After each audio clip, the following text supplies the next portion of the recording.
Salut à toutes et à tous, ravi de vous retrouver pour une nouvelle édition de la Minute Quintet. On prend la direction de l'hippodrome de Laval ce mercredi 4 juin avec le Grand National du Trot qui reprend du service. Ce sera la sixième étape qui nous attend, ce sera la première course du programme prévue à 13h55.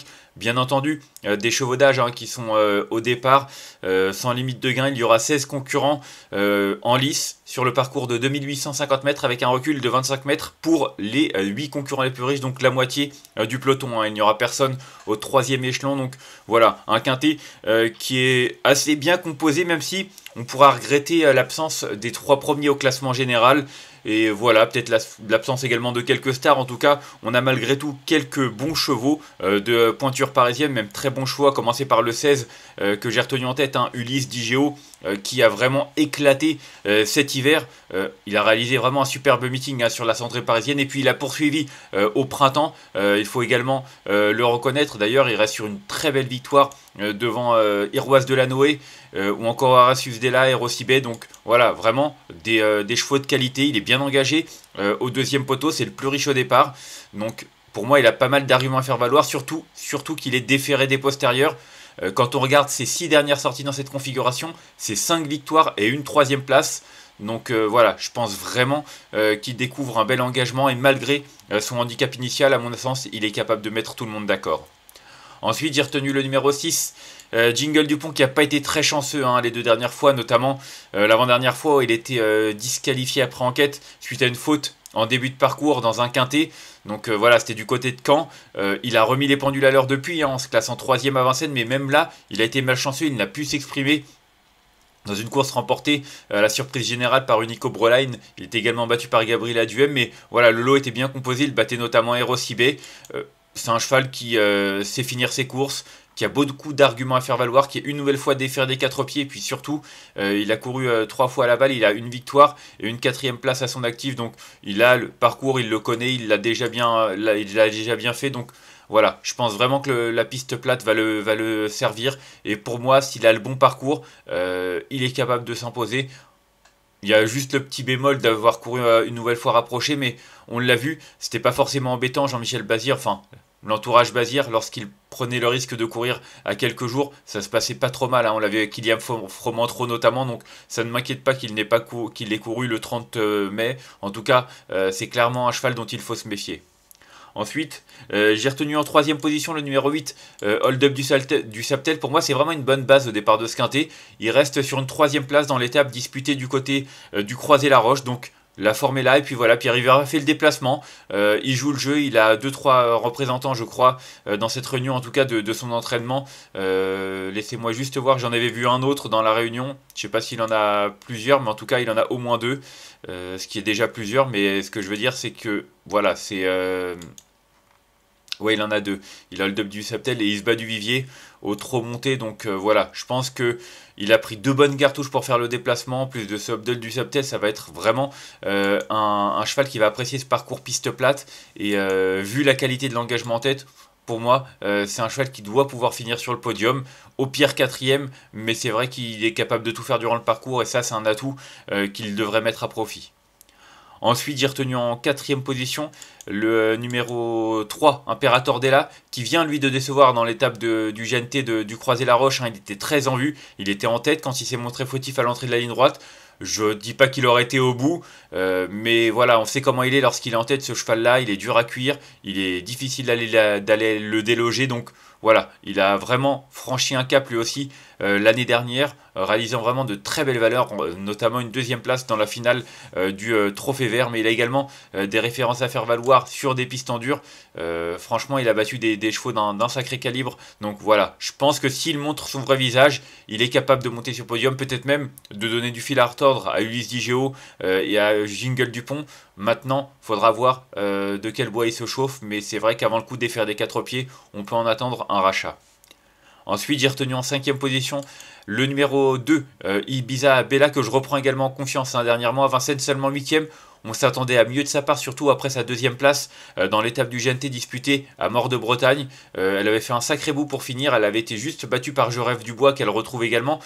En tout cas, la performance était bonne. Elle est allégée dans sa ferrure, comme les 2 dernières fois. Comme j'ai dit dernièrement, c'était pas forcément sa meilleure valeur, c'était pas forcément son meilleur parcours. Voilà, ça s'est pas forcément bien passé tout simplement, donc moi je lui accorde une seconde chance. Je pense vraiment qu'elle est capable, même également de lutter pour une place sur le podium. Je l'ai dit, hein, la course, ils sont pas forcément énormément sur les 16, on peut en enlever 3-4 déjà, on peut enlever le 15, le 14, le 10, le 11. Pour moi, ce sont 4 concurrents qui voilà, n'ont pas de chance parce qu'ils sont en mode je fais le tour entre guillemets, où ils sont pas déférés, où c'est pas forcément un objectif.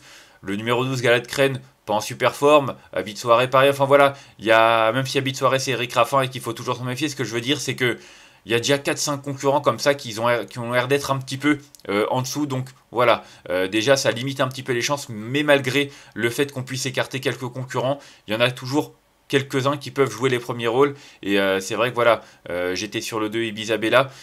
Clairement, c'est une concurrente dont il faut se méfier. Et c'est vrai que je l'ai retenue en 5e position. Et la voir sur le podium n'aurait vraiment rien de surprenant. Ensuite, j'ai retenu en 6e position le 9, Je rêve du bois. En grande forme, hein, il a remporté l'étape de Mort de Bretagne devant Ibisabella justement. Et dernièrement, il s'est également imposé à Vincennes, c'était le 16 mai, en battant Ibisabella une nouvelle fois. Maintenant, ce qu'il faut noter, c'est qu'il est en 25 mètres. C'est plus la même histoire. C'est vrai que c'est un pisteur, c'est un cheval qui court caché, qui va courir le long du rail. Quand on est en première ligne, au premier poteau, ça va, ça peut permettre de se retrouver bien placé malgré tout. Mais au deuxième poteau, il y en a 8 au premier. Donc s'il doit courir côté corde et qu'il y a 4-5 lignes devant lui, trouver le passage ce sera moins évident. Maintenant c'est un super finisseur, faut que ça se passe bien, mais Mathieu Abrivard prendra certainement les bonnes décisions. Et s'il parvient vraiment à trouver les bons dos et à se retrouver dans les bons coups, il est capable de venir lutter pour un très bon classement. Ensuite, j'ai retenu en 7e position le numéro 4, June. On la connaît classique au trot monté. C'est pas mal également à l'attelage, même si elle est moins maniable. D'ailleurs, ses 3 dernières sorties à l'attelage, 2 disqualifications, une 3e place. Donc voilà, ça donne un petit peu le ton. Maintenant, elle est bien placée au premier poteau. Elle est déférée des 4 pieds, contrairement à la dernière fois à Caen où elle était juste plaquée. Donc si ça se passe bien et qu'elle fait sa course, elle est capable de lutter pour une place. Sinon, ce sera dans la mauvaise colonne, mais j'ai envie de croire qu'elle est capable de remettre les pendules à l'heure. Et enfin, en 8e position, j'ai retenu l'As of Pontvautier qui est en forme. C'est vrai qu'il réalise un très bon début de saison. Il n'a couru qu'à 4 reprises, mais il a toujours répondu présent. Une victoire de quintet plus 3 places. C'est parfait. Alors l'emposition est bien entendu plus relevée, mais il faut quand même se souvenir qu'il a terminé 5e de la première étape du côté d'Amiens. Donc il a montré qu'il était capable de bien faire à ce niveau-là. Même s'il y a de l'opposition, le voir prendre une place n'aurait rien de surprenant. Et enfin, en cas de non partant, j'ai retenu le numéro 13, Harley Gemma. J'ai hésité, il y en a 2-3. Hein. Il y avait aussi Eliossi qui peut créer là une petite surprise. J'ai retenu le 13, Harley Gemma parce qu'elle a les meilleurs titres par rapport aux autres chevaux qui me plaisent. Donc voilà, si elle fait sa course, elle est capable de se réhabiliter. Mais c'est vrai que quand on voit ses dernières sorties, c'est pas forcément très rassurant. Mais en théorie, la voir prendre une place, ce serait vraiment pas étonnant sur ce qu'elle a fait de mieux. On va faire un petit récapitulatif de ma sélection avec le numéro 16 que j'ai retenu devant le 6, le 8, le 3, le 2, le 9, le 4 et l'As. Et en conseil de jeu, le numéro 13. En regret, pardon, pas en conseil de jeu, en conseil de jeu. Écoutez, je me tâte à prendre des bases. C'est vrai que, en théorie, le 16, Ulysse Digéo, même le numéro 6, Jingle Dupont, ce sont vraiment de bonnes bases. Le 8, encore mieux, hein, Hold Up du Saptel, c'est pour ça que je le retiens 3ème. Mais c'est vrai que j'aurais peut-être plus tendance à faire un 5-6 chevaux parce que au final ça peut se jouer à pas grand chose, sachant qu'il y a vraiment pas mal de concurrents capables de monter sur le podium. Voilà, 5-6 chevaux qui pour moi se détachent derrière 2 concurrents second couteau comme le 4 Hélas capable de prendre une 4-5e place. La course nous livrera son verdict, mais c'est vrai qu'avant le coup, je trouve que la course reste au final assez abordable.